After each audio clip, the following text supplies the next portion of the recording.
All right, today we have Eric from Shallow Side. Welcome to the Rock Lansing interviews. Yeah, we made it, brother. Thank you for having me here.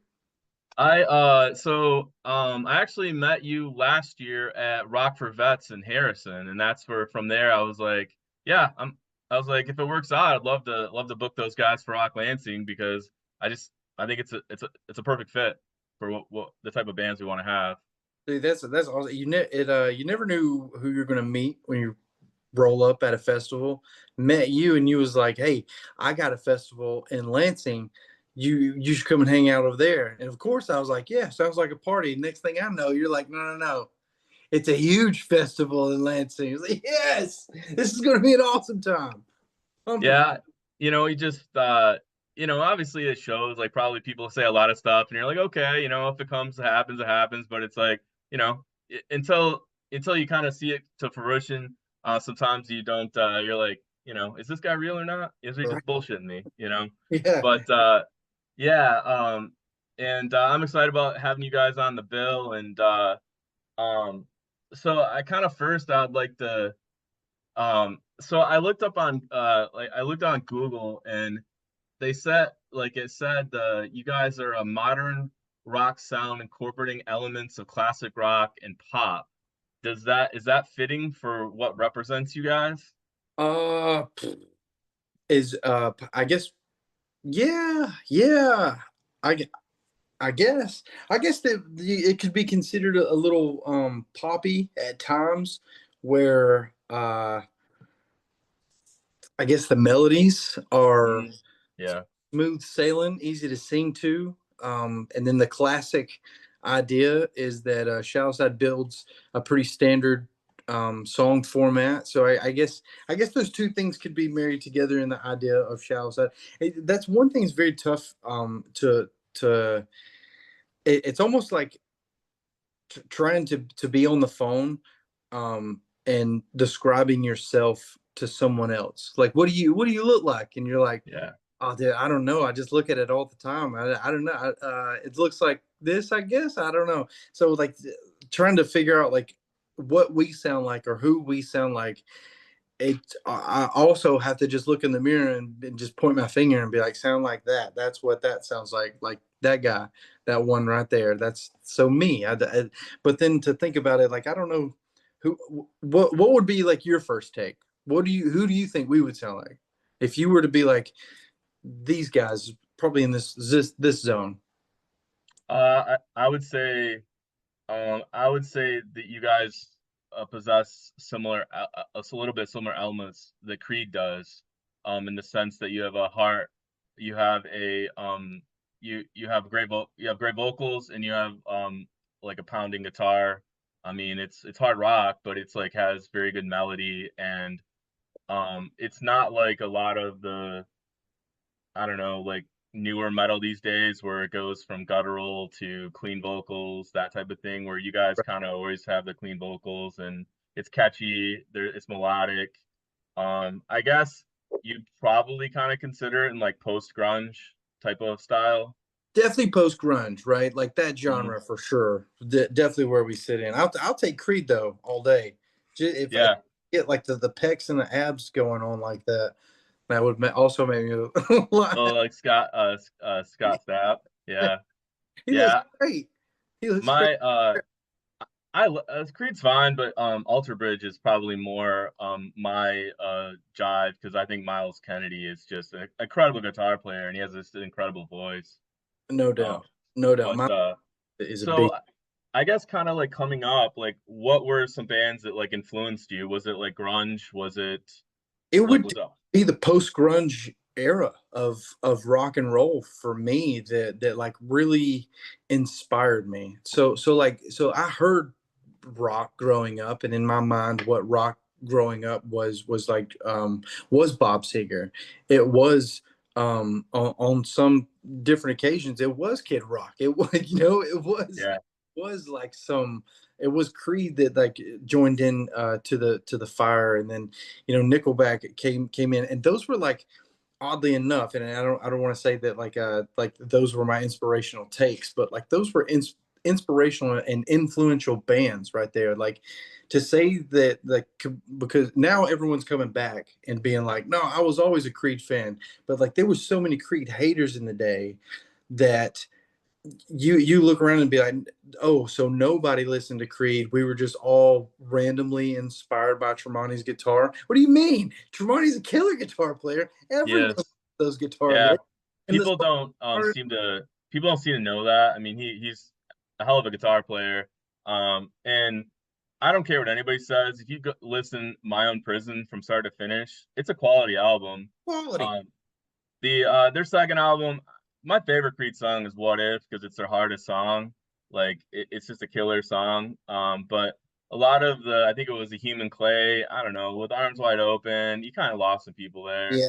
Yeah. But it's okay. That's what happens when a band kind of gets oversaturated, then the haters come out. I mean, like there's so many haters for Nickelback. Like they're not my favorite band, but I'm not gonna hate on them. Like for what It's they do, they're good. I see them and I hear them and you know exactly what they're shooting for, and when the song starts you kind of get a good idea of how it's going to end because of that predictable pattern that they utilize in their music and quality, but it's also become, because they've done it so well and so correct, it has become the known golden standard. Like this is not just a standard. This is not a song that is at 2 minutes and needs to have three chords and a melody to be considered a song. Like no, this is they've mastered the art of writing. Like and now this is the golden standard of what music is. Like so to draw from the idea of what started us,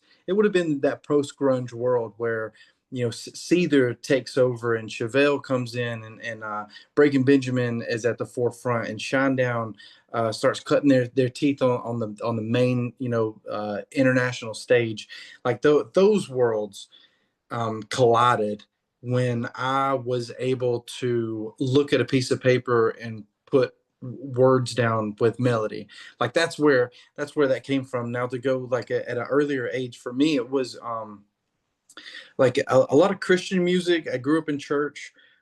It wasn't something that like a choice of mine. It was more like what my community had playing constantly. So the people that I was around, that's what was going on. So that's where kind of my music started from, and then evolved really rapidly into.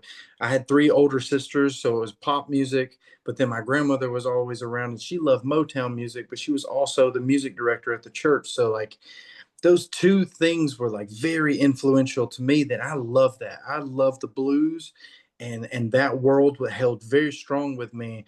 But it all changed when that distortion guitar like came into play, and my testosterone, I guess, had like finally opened up the valve gates or something. I developed into puberty. My voice started to tremble a little bit, but that distortion guitar was like, all right, this is how we're going to bring it into manhood, bro. This is how we're going to do this thing. And that's where, for me, I was like, okay, that I want more of this, more of this. Yeah, I was also looking at something, and I think it was like your Wikipedia page, and I thought it was funny that it said that you guys have your own special brand of rock and roll. I thought that was a funny way to say it. Special brand. Yeah, everyone likes Yeah, their own brand. yeah. But yeah, I mean, I think that your guys' songs are catchy. Like your the Reflections album, I think from start to finish is good. Like there's like so many good songs on there. Man. Um, one in particular. So how did it come about working with Elias from Nonpoint?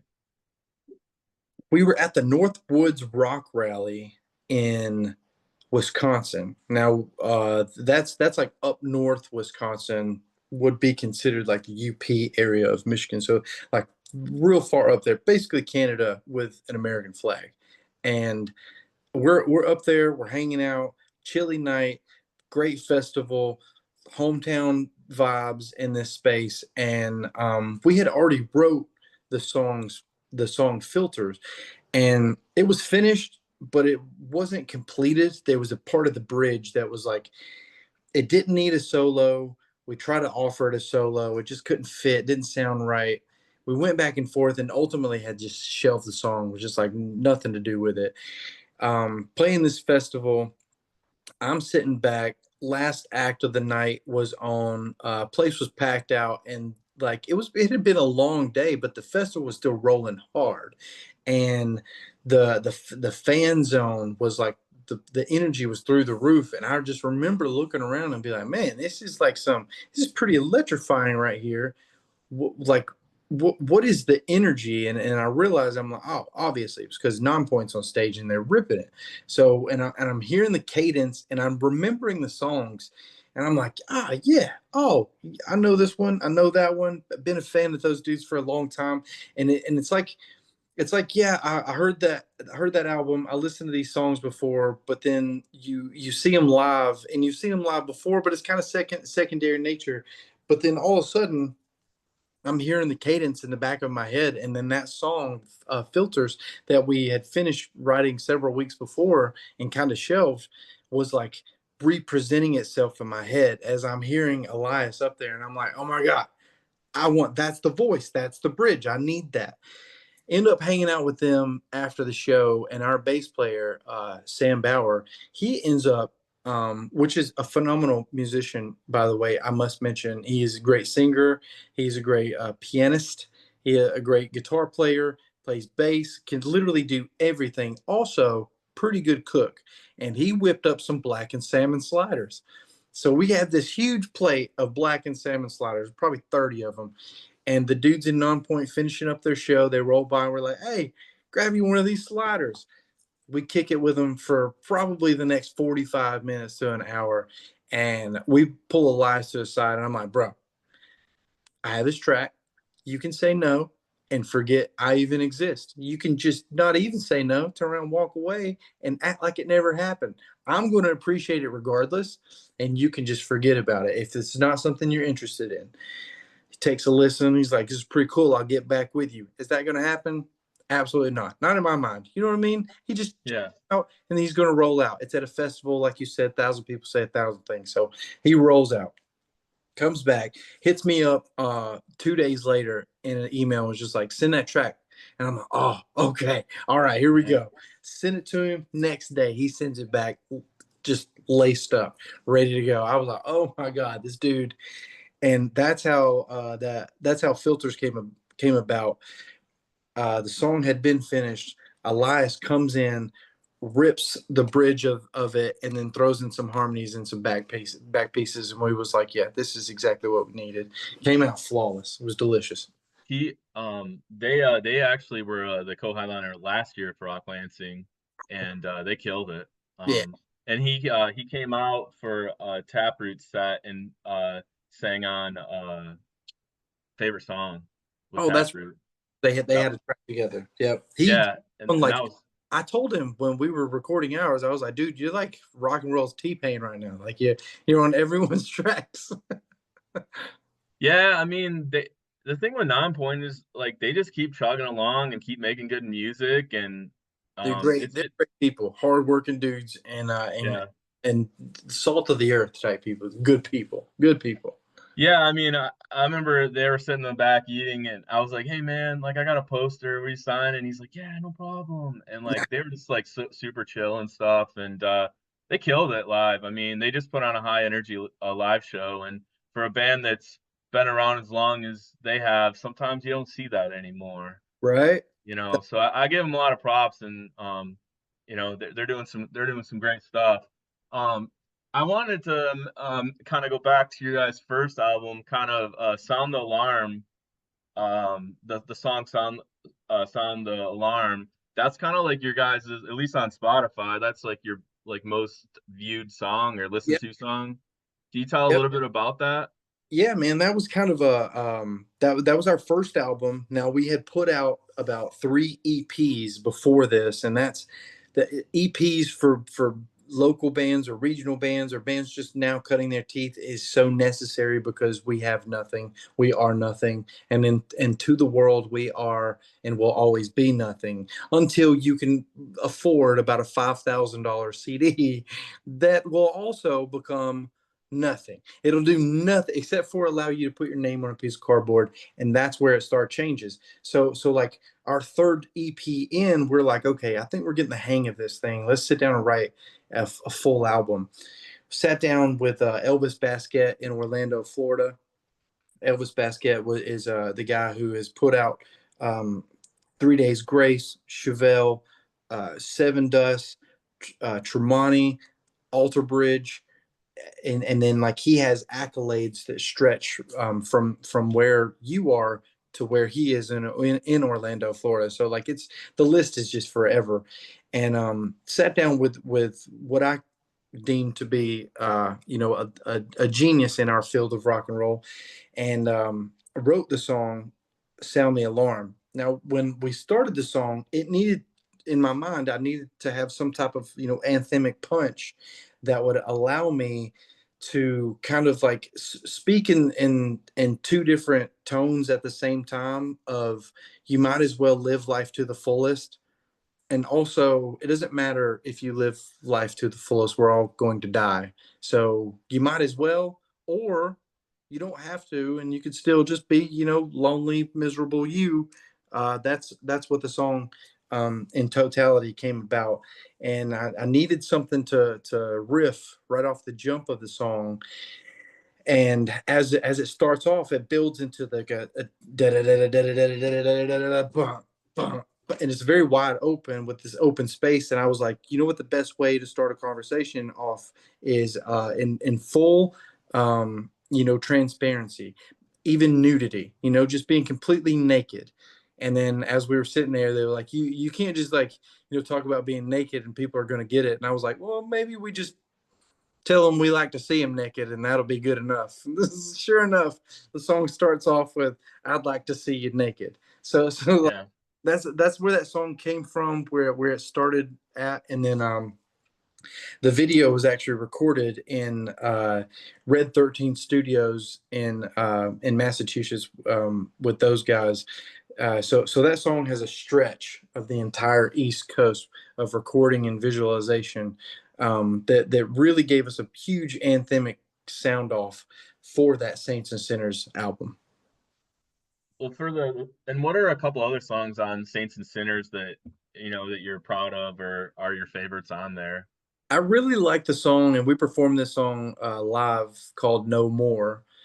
And that song has a very large harmony piece in it. And if you've ever seen a Shallow Side show, the harmonies are something that we take into. There's a lot of pride and a lot of effort put into our harmonies.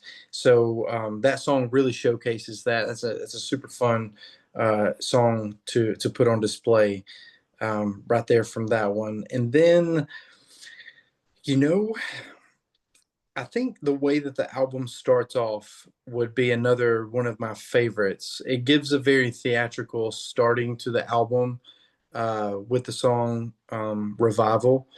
Starts off with a just very chuggy, rolling, needing to pace. And then at the end of it, it has this very conclusional um, chord progression that leads into this very anthemic very theatrical ending to the song, and I enjoyed those two live are really fun to perform. What so off of like Reflections, what are I mean other than Filters, what other songs do you guys play live from that? So from that we do one of the first singles that we released, which is the first song off the album, is "The Worst Kind." We performed that one. That was always a heavy runner right there. It's a big fast song, and it's a fun one. And then "You're the Reason," which was uh, a great song that charted for us on the Billboard charts. I think we landed somewhere in like the high 20s with "You're the Reason." We do that song, Filters, and then a song called "No One Wins," and then a song called "Anti-Light." And we've been doing a lot of swapping up and performing new songs and trying a different taste and flavors of what we can add into the mix. I know a lot of bands usually like to open with like a ripper song, like a song to get the crowd going. Is there any songs you guys specifically like to open with that's just a great opener song? I like to open up with your with the worst kind. I enjoy opening up with that one. It's we have a fun intro that goes with it. It's a really cool, soft start to the set. But I think that one, it has a very high pace, very strong energy to it. But it's also a song that about the second time in, you understand the melody enough to get the cadence. And I understand that mimicking my dialect may be a little tough. So knowing the lyrics might not be as easy just because I got a like country accent. But I think that is also a good indicator that the fans can kind of like start the sing along process. I heard a long, long time ago, and this was an old church saying that you got a good hymnal if on the second chorus everyone in the church can sing with you. So like as far as the songwriter goes, that's something that sticks in my head all the time. So when you get to the second chorus, if you can have the crowd, already prepared with the melody to sing along, you got a good song. You got a good song. Yeah, So that's yeah, yeah. That's yeah. I would say because I mean, you want the interaction from the crowd. You want to feel the energy. I would imagine, and that makes it playing live like probably the most fun part to have the crowd interaction. that's the drug. That is the drug right there. Like if I could bottle that up, um, I'm not sure. I'm not sure heroin would ever have had a chance. If we could just bottle up what live music and performance and crowd interaction with artists can provide sometimes, man, that right there, I think that I don't know, that'd probably cure a lot of stuff right there.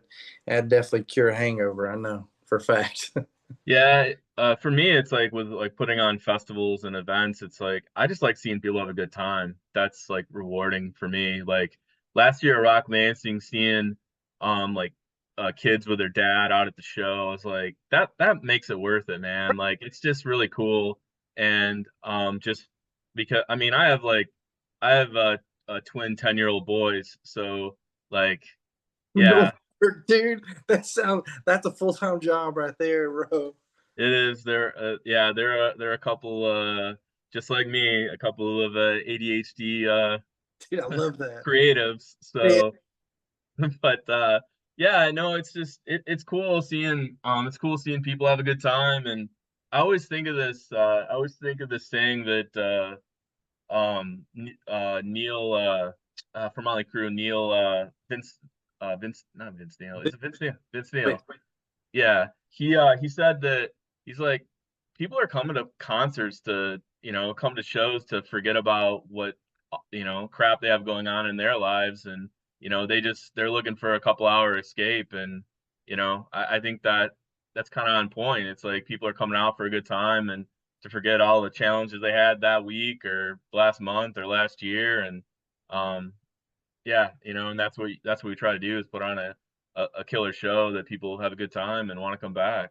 So, yeah, very important. Very important. so are you guys kind of working on a little new material or like what's the life cycle of like an album? How does that go? Typically the life cycle of an album, and I'm not sure that a lot of people even know this, but typically you'll see an album cycle last for about 3 years. You'll see a 3 to 6 month build up to a single, a release, the album within a year, 2 years of touring, and then 1 year of prep work for the next album to be released as the next album goes on at a 3 year interval cycle. That's typically how you see it. I have just lived very unconventionally as far as the music industry goes. I've been blessed. I've also been the redheaded stepchild that I actually am. So like that, You trying and to me both. yeah, there you go, dude. So figure out like what the next move is kind of it's swinging by the seat of my pants. We just got through recording a new music video. So we'll have some new music, some new visualization stuff to come out this summer. Still working on that and still have some work to do with that. And we did that with JT Ibanez. So shout out to that dude for doing the video for us. That should come out again this summer. It's going to be a very exciting thing. I haven't said too much about it, so that'll be fun. And then the writing process, I can say, has started for Shallow Side to create a new album.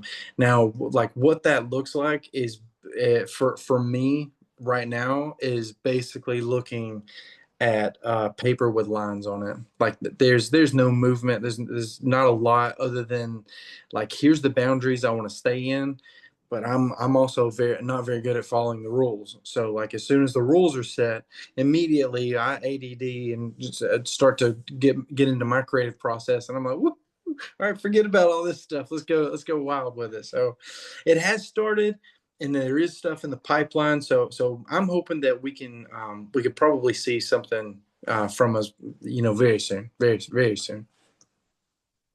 Um, a couple more things because you guys had you collabed with Elias. Is there any other bands or artists that you would love to collab with, or it'd be like a dream scenario? Man, there's a ton. There's a ton. I don't even know. I th- I think having Brent Smith feature on like a Shallow Side song from Shinedown. I think that would probably be Yeah, the that'd be sweet. personal accolade that I could have. That would be top tier right there. We did a tour with Zach Myers of Shinedown, phenomenal act by the way. So even if he would like rip a sweet solo guitar, but he's also a great singer too. You know what I mean? Like so, man, to have some of those dudes on the track would be sick.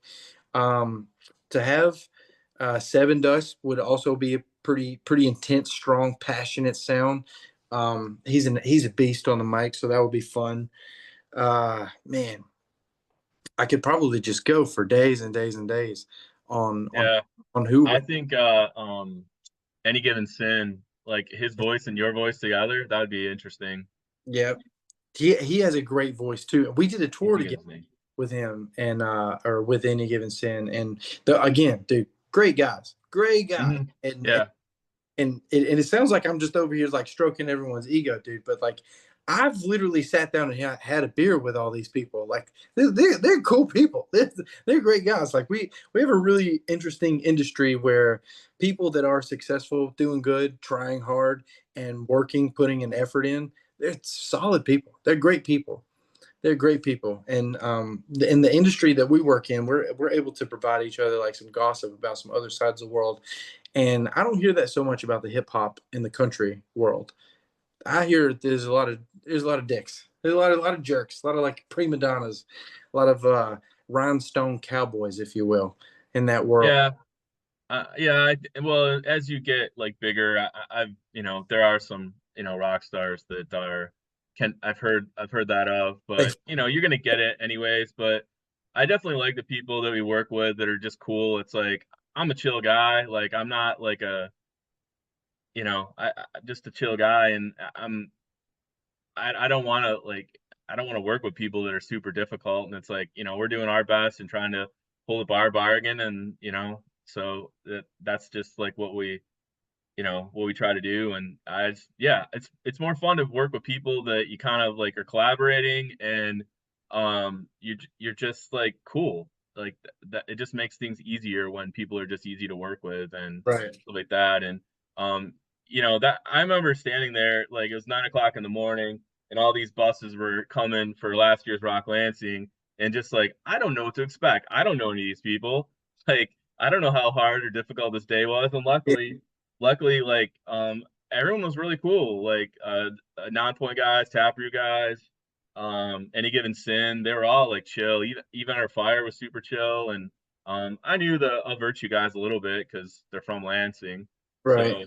So, but yeah, it's just you don't know, but it's just cool when you meet people that you're like, man, they're great artists, and they're also like cool to hang out with and have a beer with. I Right. think that's where, yeah, I think like is somebody that I could have a beer with. He's passed on now, but I would have loved to have a beer with Ronnie James Dio. Like the conversation like you would have with Dio would just probably be cool. Like Yeah, he would just have some interesting stuff to say. And that would be that would man, you're totally right. To have to listen to his war stories and from where he's been and what he went through, man, that would be cool. well, I mean, like I kind of look at like today's hard rock and metal are where they're at because really I feel like for one Black Sabbath and for two Ozzy Osbourne and Ronnie James Dio. I Yeah, mean, dude, for, pioneers. yeah, for the longest time, I mean they were carrying the torch, and that's how I got like kind of starting out. I was into like Green Day and REM and Oasis and those type of bands. It wasn't really until I got the Ozzy Osbourne on Osmosis album that I was like, oh shit, what is Look at this? this. Yeah, and then it was like getting into Iron Maiden, Judas Priest, Metallica, Megadeth, all of that type of stuff, and then um like the new metal stuff with like System, Slipknot, all that type of Seven Dust. The Yeah, huge Seven Dust fan, but yeah, it just um yeah, it's just kind of the influences and kind of just the off the wall question. I know there's some like just iconic concert venues out there. Is there any ones you played you just been like that was pretty cool? We just played there. Like if it's like Red Rocks or I mean a lot of people like playing the Machine Shop and Flint. Machine Shop's cool. I do like the Machine Shop. The I think the Machine Shop is cool because of what the Machine Shop is as far as like what it's done as a building. But then like the faculty, I think is the reason why it's so cool. The bouncers, the bartenders, the bar backs, the sound technicians, like the Machine Shop has personnel that is in that space that could be a video game. Like that could be a video game because of the characters in the game. Like that is that's why that place is so cool. From the owner to the janitor that sweeps the parking lot. That's why that place is cool as the people. But man, trying to think of what would have been like some pretty iconic spaces.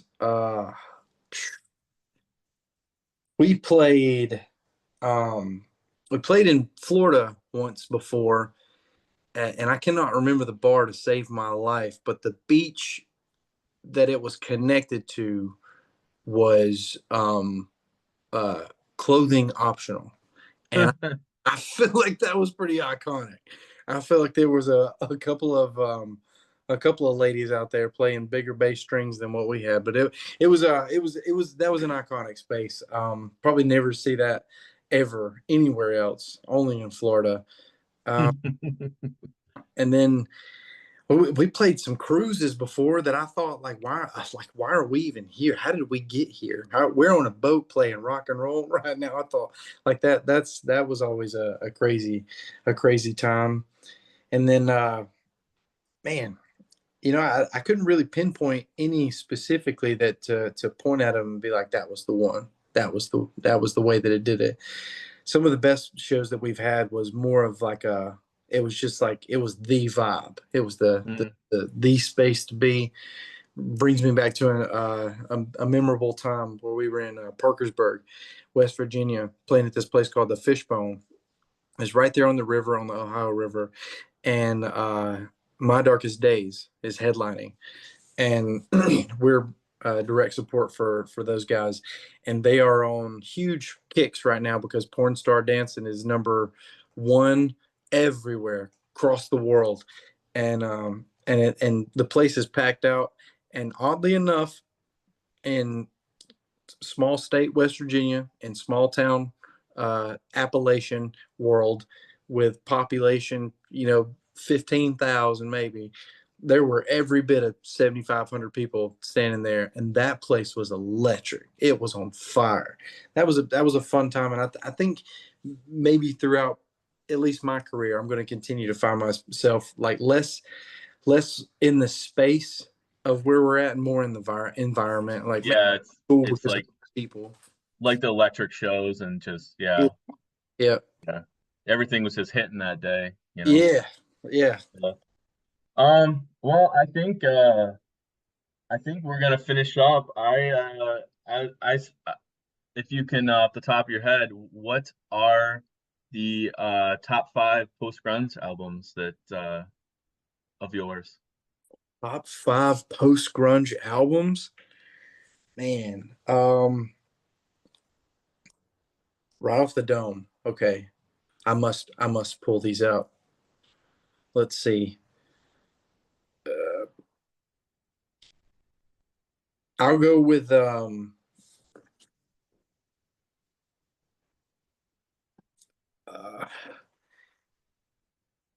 I believe it's Us and Them. Shinedown's a post grunge album. Us and Them. I believe this is their second one. I think Yeah, that like specifically it wasn't their favorite, but I've caught myself listening to that album so much.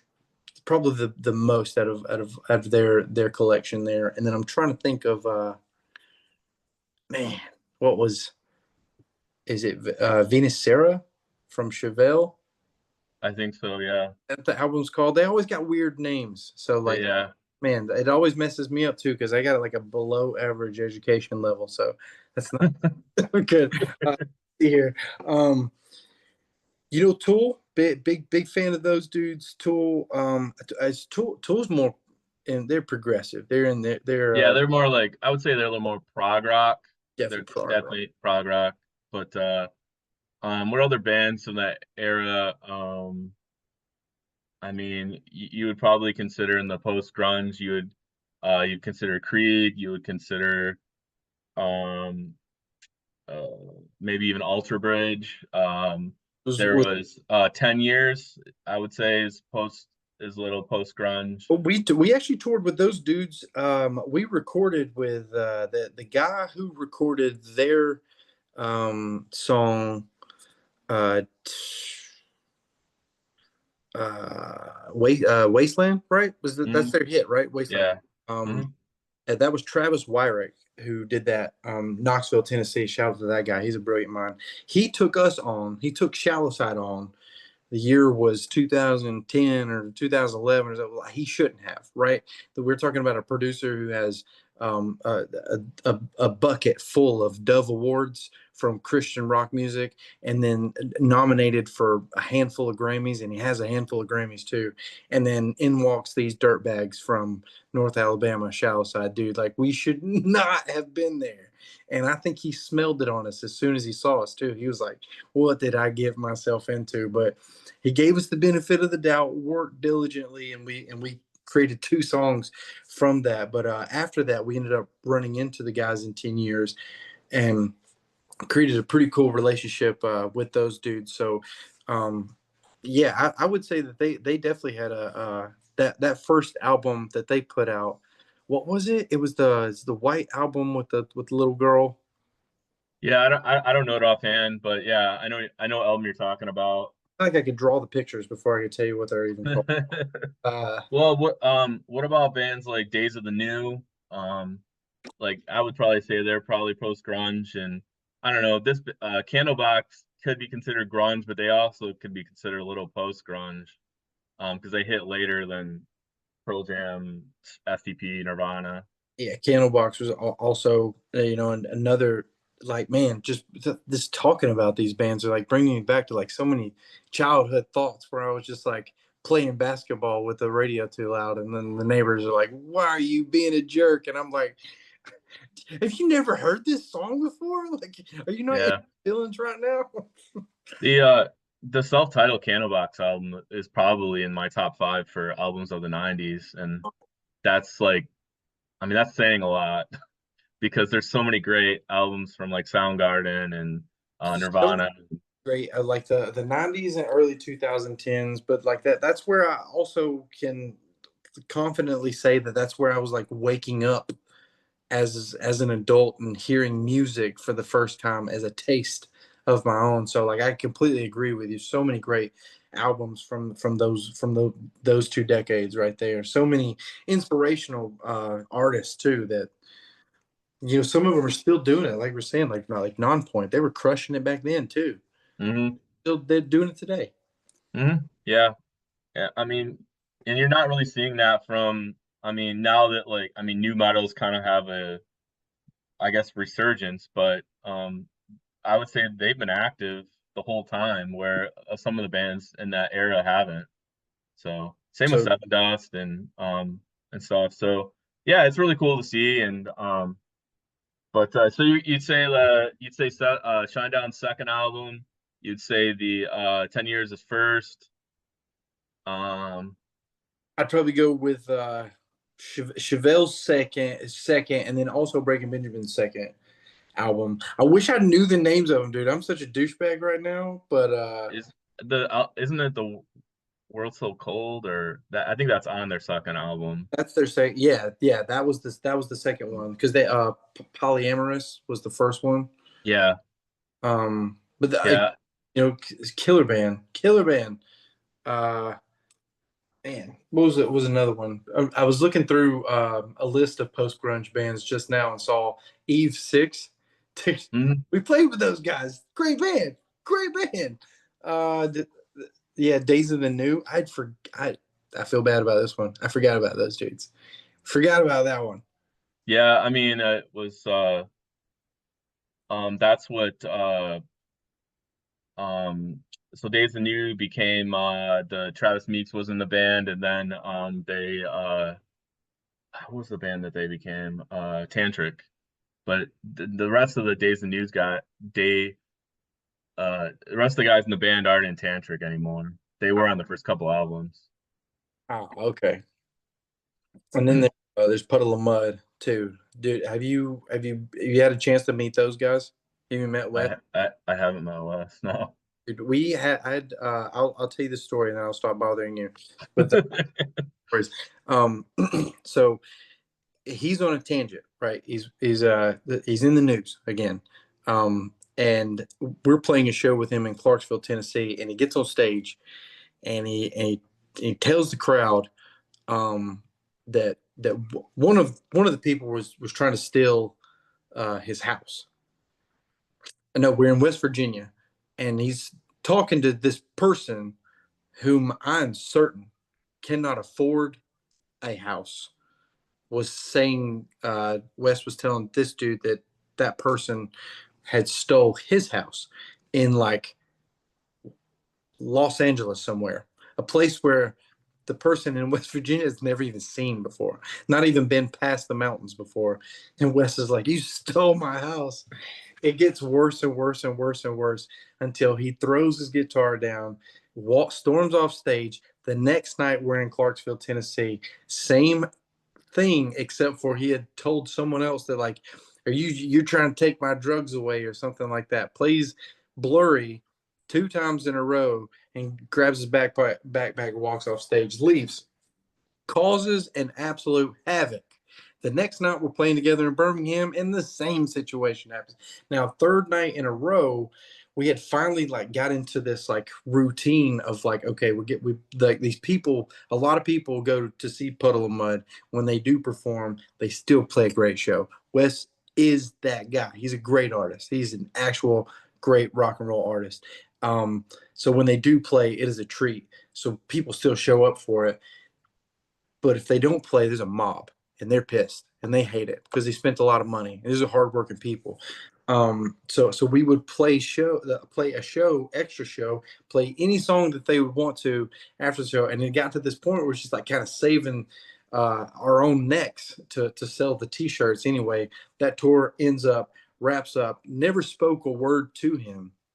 We jump on a tour years later, and he's wearing an ankle bracelet at this time. Very gangster, dude. This dude is like the real version of rock and roll.